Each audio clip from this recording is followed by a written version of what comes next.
साथियों नमस्ते। आज के वीडियो में आप लोग का पुनः स्वागत है। साथियों आज हम जानेंगे कि कक्षा 9वीं और 11वीं कक्षा के रिजल्ट एक्सेल पर कैसे तैयार करें साथियों, और इस प्रकार से हमारा रिजल्ट की जो समस्त प्रकार की जो प्रोसेस है एक्सेल पर हम कैसे वर्क करें और किस हिसाब से हमारा रिजल्ट वार्षिक हम तैयार करो, हमें किन किन डाटा को फिल करना है और किस आधार पर फिल चलते हैं हम। और हम आप किसी भी ब्राउजर में जाएगा, आप सर्च कीजिएगा विमर्श पोर्टल। साथियों जैसे आप विमर्श पोर्टल सर्च करेंगे, विमर्श पोर्टल आपके सामने इस तरह पेज रहेगा। आपको यहाँ पर RMSA पर लॉगिन होना है और साथियों आपको यहाँ पर आपका डाइस कोड और पासवर्ड डालकर लॉगिन होना है। जैसे साथियों आप यहाँ पर लॉगिन होते हैं, लॉगिन होने के बाद आपके सामने RS के पोर्टल कुछ इस तरह का दिखेगा। साथियों पोर्टल आने के बाद साथियों आपको कुछ नहीं करना है। आपके सामने यहाँ पर पोर्टल के सामने जो दिख रहा है, एक्सेल की मदद से 9वीं और 11वीं की सभी संकाय कक्षा सत्र 2024 का रिजल्ट तैयार कर एक्सेल में फाइल करें। तो साथियों इस वाले ऑप्शन को आपको प्रेस करना है। जैसे आप इसको प्रेस करते हैं तो आपके सामने कुछ इस तरह का इंटरफेस रहेगा। साथियों आप अगर आपके यहाँ हाई स्कूल है तो आप कक्षा 9th की एक्सेल शीट यहाँ से डाउनलोड करेंगे, और आपके पास हाई सेकेंडरी तो आप 9th और 11th की एक्सेल शीट यहाँ पर से डाउनलोड करेंगे। मतलब जैसे आप डाउनलोड पे क्लिक करेंगे तो आपकी सीट डाउनलोड हो जाएगी। साथियों 9th की सीट हमारी डाउनलोड हो चुकी है और हम यहाँ पर कुछ बेसिक जानकारी हमें भरना पड़ेगा। यहाँ पर हमारा स्कूल का नेम पूछ रहा है, बस डाइस कोड, जिसके बाद हमारा MP बोर्ड कोड, फिर हमारा ब्लॉक और हमारा डिस्ट्रिक्ट है, और ये हमारा माध्यम जो भी है, हम इंग्लिश माध्यम है हिंदी माध्यम है वो माध्यम सिलेक्ट करेंगे। इसके बाद साथियों आपको थोड़ा नीचे की ओर आना है और यहाँ पर आप अगर आपको यहाँ पर व्यवसायिक शिक्षा है तो आप यहाँ से सिलेक्ट करेंगे आपके पास कौन कौन से आप चला, जैसे IT BT या फिर इलेक्ट्रिशियंस या जो भी आपके अंदर अगर व्यवसायिक शिक्षा अगर आप चला रहे हैं तो आप सिलेक्ट करें, अन्यथा इसको छोड़े। ये पहला स्टेप आपका डाटा का हुआ है। इसके बाद आपका डाटा शीट रहेगी। हाँ तो आप डाटा शीट पे क्लिक करेंगे, यहाँ पर सीरियल नंबर, बच्चे का रोल नंबर, विद्यार्थी का नाम, पिता का नाम, माता का नाम, लिंग, जन्मतिथि, स्कॉलर नंबर, समग्र ID और नामांकन नंबर और माध्यम आप यहाँ से सिलेक्ट करते जाएंगे। जिसके बाद साथियों यहाँ पर आपका विषय कोड दे रखा है। अगर आप वोकेशनल है तो वोकेशनल डालेंगे, तो यहाँ प्रथम हिंदी, फिर आपका यहाँ पर अंग्रेजी, फिर आपका संस्कृत, फिर आपका यहाँ पर गणित, फिर विज्ञान और ये सोशल साइंस सामाजिक विज्ञान। इस तरह से आपके 6 सब्जेक्ट कक्षा 9 तक हो जाएंगे। इनके यहाँ पर साथियों आपको कोड डालना है। आपको कोड डालने के बाद आपको थोड़ा आगे की ओर फिर आपके एक्सेल को लेकर जाना है। साथियों यहाँ पर आपको पूरा त्रैमासिक का रिजल्ट डालना है। साथियों यहाँ पर आपको फर्स्ट कॉलम में आपको थ्योरी और सेकंड कॉलम में आपको प्रैक्टिकल यहाँ पर आपको भरना है। साथियों थ्योरी और प्रैक्टिकल का टोटल मार्क आप भरते जाएंगे। जिसके बाद साथियों यहाँ पर आप अपना अंग्रेजी का भरेंगे, फिर आप यहाँ पर संस्कृत रहेगा संस्कृत, या फिर आपका जो भी IT BT है तो वो भरेंगे आप।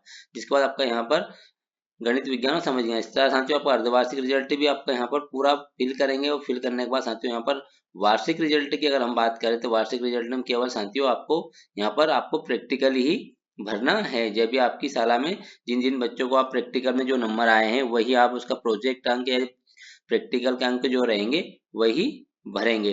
तो जो आपका यहाँ पर होगा, जिसके बाद आप सारे विषयों को भरने के बाद साथियों आपको यहाँ पर्यावरण आपदा प्रबंधन में ग्रेड देना है, A grade, B grade, C grade जो भी देंगे।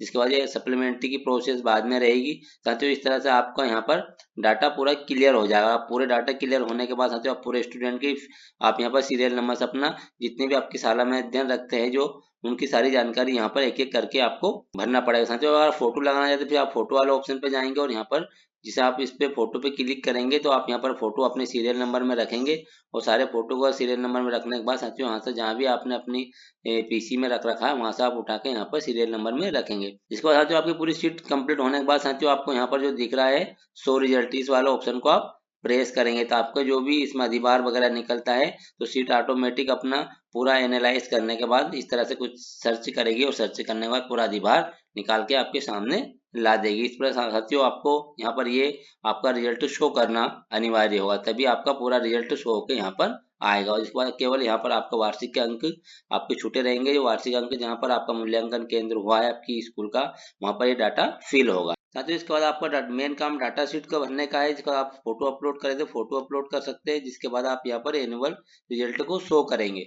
जिसके बाद साथियों यहाँ पर समरी ऑटोमेटिक आ जाएगी आपकी यहाँ पर। अगर जिसके बाद साथियों आपका रमसा के लिए जो फॉर्मेट है वो भी ऑटोमेटिक यहाँ पर आ जाएगा, और नहीं आता है साथियों यहाँ शो वाले ऑप्शन को आप प्रेस कर देंगे। जिसके बाद ये DO फॉर्मेट ये भी ऑटोमेटिक आ जाएगा। यहाँ पर नोट शीट आपकी आ जाएगी जो आपको ब्लैक बोर्ड पे लगाना पड़ेगी बोर्ड की, किन किन बच्चों को सप्लीमेंट्री आई यहाँ अगर आप शो करेंगे तो वो भी आ जाएगा। फिर मेरिट लिस्ट भी आपकी जगह पे यहाँ आपकी मार्कशीट भी ऑटोमेटिक जनरेट हो जाएगी, और आपकी मार्कशीट ऑटोमेटिक जनरेट होने के बाद आपका फाइनल रिजल्ट आने के बाद इसको आप प्रिंट करेंगे। जिसके बाद आपका स्कूल रजिस्टर या आपके स्कूल के रजिस्टर संबंधित चीजें इसको भी आ जाएगी। जिसके बाद साथियों आपकी यहाँ पर सप्लीमेंट्री की सीट आ जाएगी। जिसके बाद आपकी यहाँ पर सारी सीटें अपना आप शो होने लगेगी। इस तरह से आप कक्षा 9th के सभी आपको करना है साथियों। सबसे मेन काम आपको केवल यहाँ पर आपकी डाटा शीट और आपका जो फॉर्मेट दे रखा आपको, इन दो स्टार्ट शीट और डाटा शीट दो आपको अनिवार्य रूप से भरना है। इसके बाद आपको ये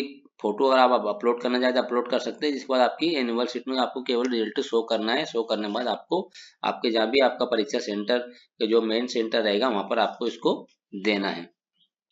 इसी प्रकार साथियों आप 11वीं की भी सीट रहेगी। यहाँ पर भी आपको कुछ नहीं करना है, केवल आपका जो डाटा है, जो आपकी स्कूल की बेसिक जानकारी भरेंगे, फिर आप अपना यहाँ पर अपना डाटा शीट भरेंगे। और साथियों यहाँ पर कुछ आपको केवल संख्याएं बार भरना अनिवार्य है।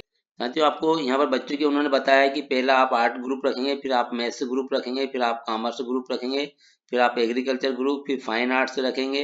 आपके पास है तो फिर यहाँ होम साइंस ग्रुप है, फिर यहाँ बायो ग्रुप है, और यहाँ पर आपका लैंग्वेज है, ये ग्रुप है। तो साथियों आप ध्यान रखें कि आपको यह नंबर वाइज आपको देना है और इस आधार पर ही आपको यहाँ पर डाटा शीट आपको तैयार करना है। तो अगर आप यहाँ पर अपनी डाटा शीट तैयार करेंगे 11th की, 11th तैयार करने के बाद यहाँ पर आपका पूरा विषय, अनुक्रमांक, बच्चे का नाम, रोल नंबर, माध्यम, जिसके बाद आप यहाँ पर उसका ग्रुप डालेंगे कि कौन से ग्रुप का बच्चा है। जैसे मान लीजिए आप आर्ट्स ग्रुप का बच्चे को डाल रहे हैं तो आर्ट्स ग्रुप का आपका जो रहेगा, आपका जो फर्स्ट रहेगा आपका आर्ट्स ग्रुप का, तो आप आर्ट्स ग्रुप के सारे बच्चों को आप फर्स्ट में डाल दें। फिर इसके बाद मैथ्स ग्रुप के बच्चे हैं उनको सेकंड में डालें, कॉमर्स ग्रुप के बच्चे उनको थर्ड में डालें। तो इस तरह साथियों आपको केवल 11वीं में कुछ ज्यादा बदलाव नहीं हुआ है, केवल आपको यहाँ पर ग्रुप डालना है और आपका सेक्शन रहेगा वो डालना है। साथियों आप आर्ट्स ग्रुप के सारे बच्चों को यहाँ पर डाल दें। फिर आप जो सेकंड नंबर पर जो आपका कॉमर्स ग्रुप, मैथ्स ग्रुप रहेगा वो डालेंगे। फिर कॉमर्स ग्रुप तो आप यहाँ पर केवल अपना ग्रुप ही डालेंगे कि आप कौन से ग्रुप के बच्चे हैं। फिर यहाँ पर उनका विषय कोड, जो भी विषय कोड उनके रहेंगे वो, फिर ये आपको त्रैमासिक, यही फिर आपके अर्धवार्षिक, फिर जिसके बाद आपका यहाँ पर वार्षिक में केवल आपको प्रैक्टिकल चढ़ाना है। और जिसके बाद आपको यहाँ पर्यावरण आपदा चढ़ाने के बाद वापस आपको फोटो अपलोड करना चाहें तो आप कर सकते हैं। और जिसके बाद आप यहाँ पर आपकी एनुअल शीट को जैसे शो करेंगे तो आपका रिजल्ट शो होने लगेगा। और कुछ एक्सेल होने के बाद आप इस अपनी पेन ड्राइव या फिर अपने गूगल ड्राइव में सेव करके रखें ताकि भविष्य में आपको काम आ सके। तो इस प्रकार साथियों आप कक्षा 9th और कक्षा 11वीं के रिजल्ट आप विमर्श पोर्टल से एक्सेल शीट डाउनलोड करके आपको इन चीजों को आप अपना रिजल्ट बना सकते हैं। साथियों कुछ इसमें दिशा निर्देश भी दे रखे हैं, आप इनको भी थोड़ा सा अध्ययन कर ले। अध्ययन करने के बाद आपको किसी तरह की और टेक्निकल प्रॉब्लम कर ले और आपको कोई थोड़ी टेक्निकल प्रॉब्लम आ रही है और किसी तरह की एक्सेल वर्क में आपको समस्या आ रही है, तो यहाँ पर हमारे जो एक्सेल एक्सपर्ट है, जो उन्होंने यहाँ पर जो सुविधा दे रखी, देवेंद्र राय सर, इनके यहाँ पर मोबाइल नंबर भी दे रखे हैं, आप इन पे जाकर संपर्क कर सकते हैं। साथियों इसमें माइक्रो इनेबल भी करना पड़ेगा। साथियों इसमें डेट का जो फॉर्मेट दे रखा है, डे, मंथ, ईयर, ये सब आप सिस्टम बना लें अपने पीसी या सिस्टम को भी। आप डे, मंथ, ईयर में कंप्लीट करें। आप डे, फिर मंथ, फिर ईयर, इस तरह फॉर्मेट में अपना सिस्टम को आप रखें, नहीं तो आपकी जो डेटा ऑफ बर्थ है वो फॉर्मेट हो सकती है। जिसके बाद यहाँ पर माइक्रो इनेबल है, और आप माइक्रो इनेबल भी करना, अगर आपकी सीट शो रिजल्ट नहीं करती है तो फिर आप उसको माइक्रो इनेबल करेंगे। अगर आपकी रिजल्ट शो कर देगा आपका रिजल्ट, तो आपको माइक्रो इनेबल करने की आवश्यकता नहीं है। इस प्रकार साथियों यहाँ पर कॉन्टेक्ट नंबर भी है, आप वहां से अपनी मदद भी ले सकते हैं, आपको किसी तरह की समस्या